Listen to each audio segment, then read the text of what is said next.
was just cooking some totally not Grumpig bacon and some totally not scrambled execute.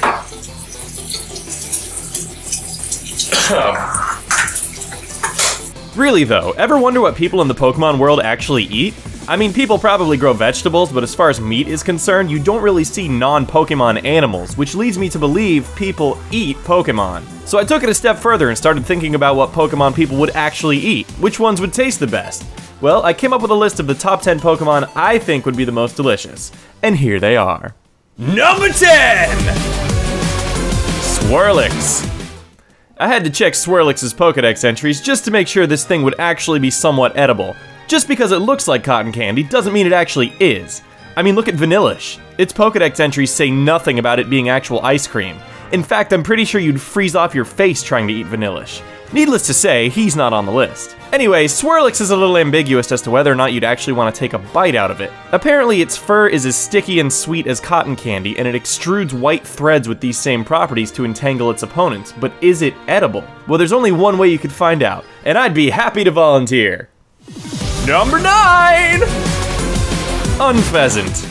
Now, I've never had pheasant before, but from what I hear, they taste like chicken. Who would have guessed? The thing is, unpheasant kinda sounds like unpleasant, and if I were to eat one, I would hope the taste wouldn't reflect that. But just in case it would, unpheasant is chilling down here at number 9. But hey, it's meat, and I like meat. Fry it and drown it in hot sauce, and I'm sure it'll be fine.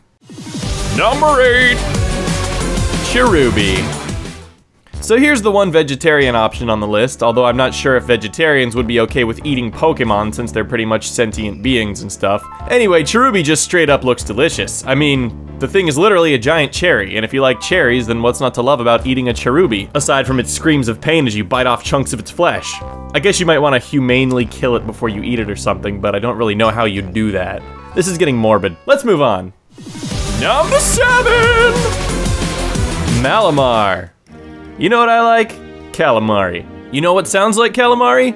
Malamari. That had to have been intentional.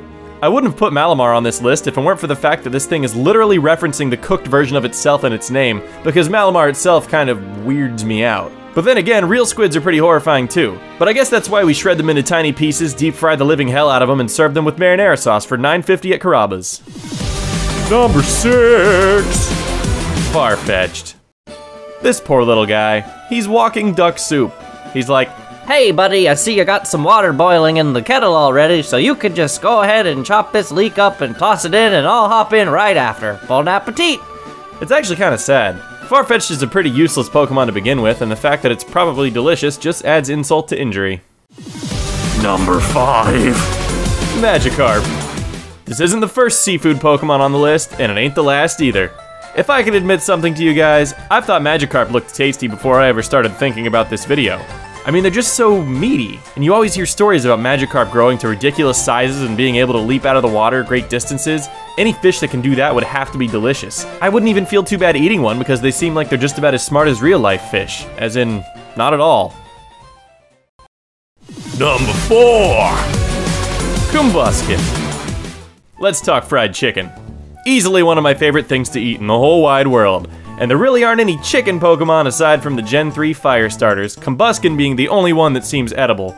Torchic is too tiny and Blaziken would be too lean and gamey. Combusken is nice and plump and awkward, just how I like my chicken.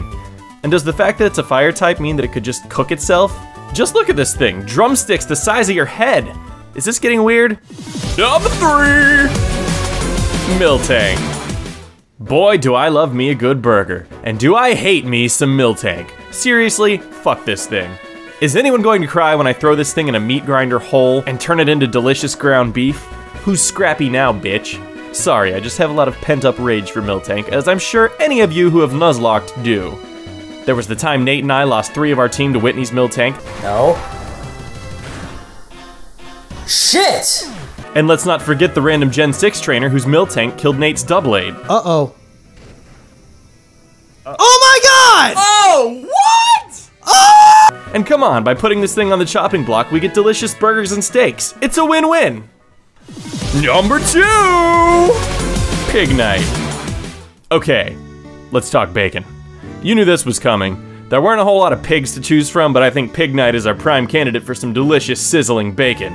There's Grumpig, but something about psychic bacon struck me the wrong way. And like Combusken, Pignite is a fire type in his prime, awkward phase. Not too young, but not too gamey.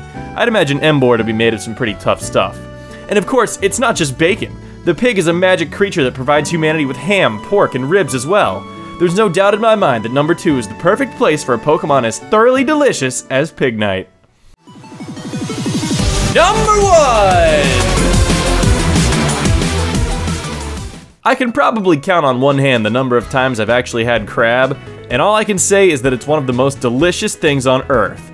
Ladies and gentlemen, feast your eyes on Kingler. Note the giant freaking claw. It makes my mouth water just thinking about it. Kingler is a 4-foot tall crab, and that claw looks to be just about as big as the Pokemon itself, so we're talking some serious crab meat. One Kingler could probably keep a sushi restaurant stocked for a whole day. It would drop the price of crab meat drastically. I mean, the speed at which you could breed and hatch these things is amazing, and then all you've got to do is bring them through the Elite Four with your XP share on, and you've got yourself a week's worth of crab. And if you haven't slaughtered all your mill tanks yet, you can churn up some butter for dipping sauce. It's perfect! More like gotta cook 'em all. Thanks for watching. If you like this video, make sure you give it a thumbs up. And if you want to see more like it, make sure you subscribe to my channel, or I'll kill you, and cook you, and eat you. No, I'm not a cannibal. That's gross. Eating people is gross. Jesus. Hey, and make sure you check me out on Facebook, Twitter, and Instagram. All the links are in the description. See ya!